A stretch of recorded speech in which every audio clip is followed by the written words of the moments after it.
जय श्री राम भक्तों, परमात्मा के प्रिय बनना चाहते हो, उनके करीब रहना चाहते हो, उनकी कृपा चाहते हो, तो ये 4 बातें अपने जीवन में आपको उतारनी ही पड़ेंगी।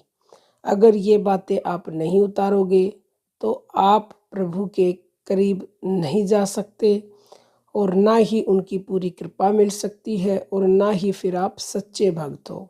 दावा सब करते हैं कि हम तो भगवान की भक्ति करते हैं, जो वो करते हैं उसी में हम खुश रहते हैं। लेकिन भक्तों, अपनी आत्मा से पूछिए, क्या आप वास्तव में ऐसा कर रहे हैं? कहने को ये कहा जाता है कि हे प्रभु, तेरा तुझको अर्पण क्या लागे मेरा। लेकिन हम क्या अर्पण करते हैं? कुछ भी अर्पण नहीं करते। सब कुछ हमने अपना मान रखा है, सब कुछ हम सोचते हमारा ही है, हमारा कुछ नहीं है। तो ये 4 बातें हर साधक के लिए बहुत ही जरूरी हैं। चलिए बताते हैं कौन सी बातें हैं। पहली बात है कि सब कुछ भगवान का समझकर उसको अर्पण कर देना चाहिए। हे प्रभु, तेरा ही सब कुछ है, मेरा कुछ नहीं है, मैं तो कुछ हूं ही नहीं, बस तेरा तुझको अर्पण मन से करो। बिल्कुल भाव ये मत लाओ कि ये मेरा, बस सब कुछ तेरा ही है और तुझे ही अर्पण है। फिर देखो भक्तों, आपको क्या मिलता है। दूसरे नंबर की बात, भगवान के प्रत्येक विधान में परम परम संतुष्ट रहना चाहिए। चाहे दुख मिले, चाहे सुख मिले, चाहे वो आपकी इच्छा से मिले, चाहे अनिच्छा से मिले, चाहे परेच्छा से मिले, चाहे कितनी ही बड़ी विपत्ति आ जाए तो भी उसमें हमें संतुष्ट रहना चाहिए। क्योंकि भक्तों, भगवान कभी बुरा नहीं कर सकते। और जैसे भक्त प्रहलाद के ऊपर कितनी मुसीबतें आई, पहाड़ों से गिरा गया, अग्नि में जला गया, अत्याचार किए गए, लेकिन वह सब में संतुष्ट था और उसे भगवान पर पूरा भरोसा था। तो भगवान ने उसका बाल विवाह का नहीं होने दिया।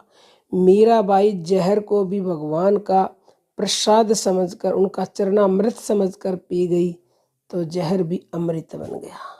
तो हमें भी हर परिस्थिति में ये कोशिश करनी है कि हमें सुखी रहना है, चाहे दुख आए चाहे सुख आए, मतलब सम रहना है। तीसरे नंबर की बात है, भगवान की आज्ञा के अनुसार उन्हीं के लिए सारे कार्यक्रम करना। मतलब जो भी हमें कार्य करने को मिले उसे भगवान की आज्ञा समझें और उस काम को हम उनकी आज्ञा समझकर ही करें।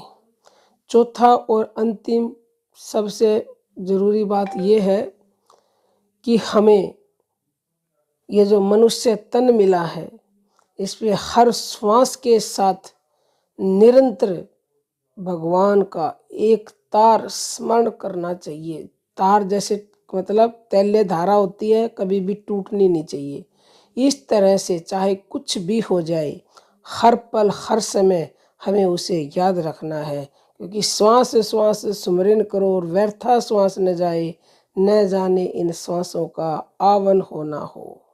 तो ये पता नहीं कब हमारी सांसें रुक जाए, तो हमें हर पल हर समय निरंतरता से प्रभु का नाम याद करते रहना है। तो ये 4 बातें आप अपने जीवन में बिठा लें।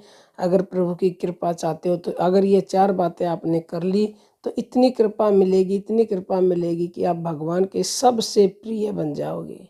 बाकी वक्त तो अर्जी हमारी है और मर्जी आपकी है। अब हम अपनी वाणी को विराम देते हैं। जय श्री राम भक्तों।